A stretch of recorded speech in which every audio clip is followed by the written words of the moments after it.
बिस्मिल्लाहिर्रहमानिर्रहीम, अस्सलाम वालेकुम। कैसे हैं आप सब? उम्मीद है आप सब ठीक होंगे और अल्हम्दुलिल्लाह हम भी बिल्कुल ठीक हैं। आप सबके लिए हमेशा दिल से दुआएं कि अल्लाह ताला मुझे, आपको, हर किसी को सेहत वाली ज़िंदगी दे, तमाम उम्राद आफ़त बलाया से महफूज रखे, तमाम परेशानियों से महफूज रखे, हमारी ज़िंदगियाँ खुशी खुशी से भर दे, हमारे दस्तर हमेशा हरे भरे रखे और अल्लाह ताला इस बरकत वाले महीने के सदक़े से हमारी दुआएं, इबादतें, नमाज़ें और रोज़ा कबूल फरमाए। आमीन सुम्मा आमीन या रब्बुल आलमीन। और आज है हमारे पास 9th रोज़ा और आज है 9th रोज़े की सहरी और आप सबको रमज़ान का 9th रोज़ा बहुत बहुत मुबारक। देखिए कितनी जल्दी रोज़े जा रहे हैं। मैं यहाँ पे आ गई थी किचन में और आज किचन में मैंने फिर से बना लिया बाजरे की रोटी, जो मैंने आपको पहले भी बताई थी। मेरे हाथ से मैंने कल भी वही बनाई थी, तो मैंने आज भी सेम वही बना दी। और मुझे यकीन माने, मुझे ये जो हमारी नॉर्मल जो रोटी होती है ना, पराठे जो होते हैं गेहूं के, उससे तो मुझे ये बहुत अच्छे लगते हैं, लेकिन हमेशा नहीं, वंस इन अ वाइल। तो ये डिपेंड करता है, एक पर्टिकुलर जो सालने होते हैं ना, उसके साथ ये बड़ी अच्छी लगती है। और यहाँ पे आज मैंने बनाया है हैदराबाद का जो मशहूर सालन होता है, खट्टा शेरवा जिसे कहते हैं, भिंडी गोश्त का खट्टा शेरवा। साथ में मैंने दही रखा है, एग बॉईल किए हैं और वाइट राइस है। तो यहाँ पे हमारे पास जो हैदराबाद में ना, वो दही लाजमी खाते हैं शहर में। और मेरे ख़्याल से वहाँ पे गर्मी के दिना होते हैं, इसीलिए शायद वो कैसा भी लाजमी खाते हैं। तो यहाँ पे अब वो आदत जो पड़ जाती है, कहते हैं ना, तो हम भी यहाँ पे दही जो है ना लाजमी लेते हैं सहरी और यहाँ पे मैंने जो न्यू कुकवेयर सेट लिया था ना, मैंने वो यूज़ किया आज फर्स्ट टाइम और ये बहुत अच्छा है। तो मैंने बस यही डाइनिंग टेबल पे रख दिया था। और आप मुझे बताएं कि आप लोग क्या करते हो। हम तो भाई घर वाले जब होते हैं ना, तो बस ऐसी ही डाइनिंग टेबल पे मैं रख देती हूँ, बस बच्चे वहीं से ले लेते हैं। तो आप मुझे बताएं आप क्या करते हो। आप प्रॉपर डिशेस में निकाल के डिश आउट करके खाते हो या फिर कैसे खाते हो? आप मुझे कमेंट के ज़रिए ज़रूर बताएं। लेकिन हम हमेशा नहीं करते ऐसा। हम बस अब जैसा सुबह का टाइम है, सहरी का है, देर हो रही है, तो बस मैंने ऐसे ही डिश आउट कर दिया था, डाइनिंग टेबल पर ऐसे ही रख दिया था और वहीं से हम लेकर खा रहे थे। और वैसे पॉट्स भी नए थे तो अच्छा लग रहा था। और उसके बाद मैंने सारा कुछ किचन समेटा, फजर की नमाज़ पढ़ी और मैं आ गई थी यहाँ पे बेड पे सोने के लिए, क्योंकि मुझे ऐसा लगता है पर्सनली कि ना ये जो हम सहरी करते हैं ना, उसके बाद की नींद बहुत अच्छी होती है। लेकिन कहते हैं कि सोना नहीं चाहिए, लेकिन मैं सो जाती हूँ, यानी हमेशा नहीं सोती, मुझे कम टाइम मिलता है। आज वीकेंड है तो इसी वजह से मैं सो गई। और यहाँ पे फिर हम यानी कि होता यही है कि नॉर्मली अगर मैं सो भी जाती हूँ ना, तो मेरी आँख जो है ना 8:30-9 बजे खुल जाती है। और यहाँ पे देखिए कुछ 9 कुछ बज रहे थे, तो यहाँ पे मैं उठ गई थी। और यहाँ पे बच्चों का तो ये होता है कि उनका चाहे वीकेंड हो या वीकडेज हो, उनके कुछ ना कुछ एक्टिविटीज़ होते हैं। इसीलिए मैंने आपको कहा है कि अगर बच्चे छोटे रहते ना, तो आप एंजॉय करें।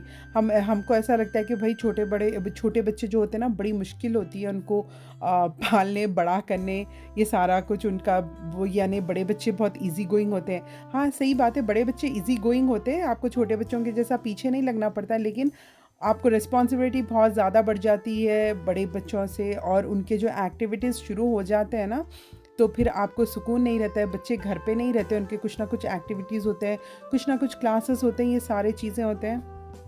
इसीलिए मैं आपको हमेशा कहती हूँ कि ना, अपने बच्चों को एंजॉय करें वो जब तक छोटे हैं। और मुझे भी ये समझ नहीं आता था, सब यही कहते थे एक बार तुम्हारे बच्चे बड़े हो जाने दो, तुम्हारी रिस्पॉन्सिबिलिटी बहुत ज़्यादा बढ़ जाती है। तो मैं यही कहती थी कि हाँ, लोग बोलते हैं, चलो बोलने दो, लेकिन नहीं, ये सही बात है। अच्छा, यहाँ पे ये जो मेरे पास जो प्लांट है ना, इसे मोतिया कहते हैं, मोतिया बहार। हमारे पास तो हैदराबाद में मोतिया बहार बोलते हैं। जो जैस्मिन, जो अरेबियन जैस्मिन होता है ना, ये वो है। तो आप मुझे बताएं कि ये आता कब है? ये समर में आता है, स्प्रिंग में आता है, विंटर में आता है, कब क्या टाइम पे इसके फ्लावर्स आते हैं? क्योंकि मैं बस इसको देख रही हूँ कि इसके नए लीव्स आ रहे हैं, पत्ते आ रहे हैं, लेकिन इस पर तो कोई फूल ही नहीं आ रहा है, कोई कली नहीं आ रही है। तो आप मुझे ये बताएं कि ये इस पर ये कौन से सीज़न में आता है? तो यहाँ पे बस मैं इसको ही देख रही थी, इसे पता नहीं क्या हुआ है, क्योंकि मैंने ये ख़ास तौर पे लेके आई, यहाँ पे मिलना बहुत मुश्किल है।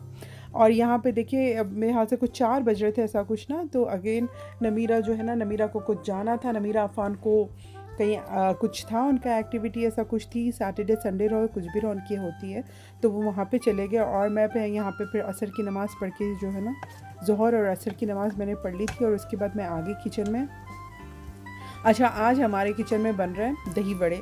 और ये जो दही वड़े हैं ना, ये हैदराबादी स्टाइल है। हैदराबाद में मीठे भी दही वड़े खाते हैं, लेकिन बहुत कम खाते हैं। तो यहाँ पे जो है ना, सॉल्टी जो होते हैं ना, बेसन वाले, वो खाते हैं। तो मैंने सोचा कि आज मैं सॉल्टी बेसन वाले बनाऊंगी। तो यहाँ पे मैं वही भजिए जो है ना, जो दही वड़े के जो भजिए होते हैं, वो मैं फ्राई कर रही थी। और साथ में मैं बनाऊंगी मिर्ची पकोड़ा, और उसके साथ जो है एग प्लांट भजिए। ये मुझे एग प्लांट भजिए बहुत अच्छे लगते हैं, और वो जो एग प्लांट में थोड़ा सा स्वीटनेस जो आता है ना, उससे वो बहुत टेस्टी, बहुत यम्मी लगते हैं मुझे पर्सनली। तो मैं एग प्लांट ही पसंद करती हूँ, ज़्यादातर प्रेफर करती हूँ कि एग प्लांट पकौड़े बना लूँ, भजिए बना लूँ। और यहाँ पे देखिए ये जो है मिर्ची वाले जो भजिए वो बन रहे हैं। अच्छा, आप लोग के पास ये इसको भजिए बोलते हैं, पकोड़े बोलते हैं, क्या बोलते हैं ये बताएं। हमारे पास हैदराबाद में तो पकोड़े कोई नहीं बोलते, बहुत कम बोलते हैं, वो तो प्याज की पकौड़ी ये कहते हैं।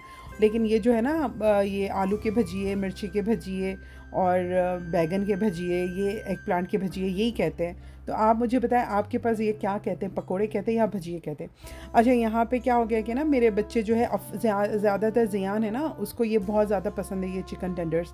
तो वो माएँ होती ऐसी है ना, अगर बच्चा एक बार कह दे कि ना ये आप ये बना दें, चाहे आप रोज़ा हो या कुछ हो, तो फिर आपका दिल में होता है कि ना अरे मेरे बेटे ने कहा है, मेरे बच्चे ने कहा है, चलो मैं बना देती हूँ। तो यहाँ पे मैंने उसके लिए ख़ास तौर पे चिकन टेंडर्स बनाए, और फिर उसको पता नहीं था, तो जब मैंने सर्व किया इफ्तार टेबल पे, तो वो बहुत ज़्यादा एक्साइटेड हो गया था।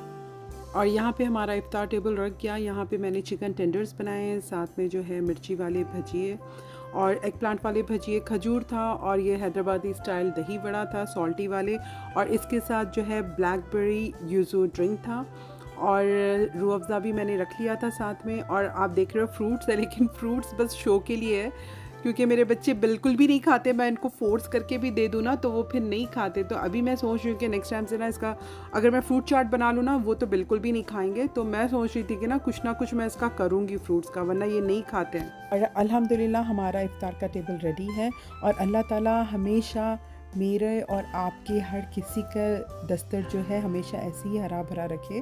आमीन सुम्मा आमीन या रब्बुल आलमीन। और यहाँ पे अभी इफ्तार का टाइम हुआ नहीं था, बस हम दुआएं कर लेते बैठे थे। इसके बाद यहाँ पे हो गया इफ्तार का टाइम, और हमने फिर इफ्तार कर लिया, और इफ्तार के बाद फिर मगरिब की नमाज़ जो है, मगरिब की नमाज़ अदा कर ली। और इसके बाद तो आपको पता है फिर होता है इशा का टाइम हो जाता है, इशा की नमाज़, फिर तरावी, ये सारा कुछ चल रहा था।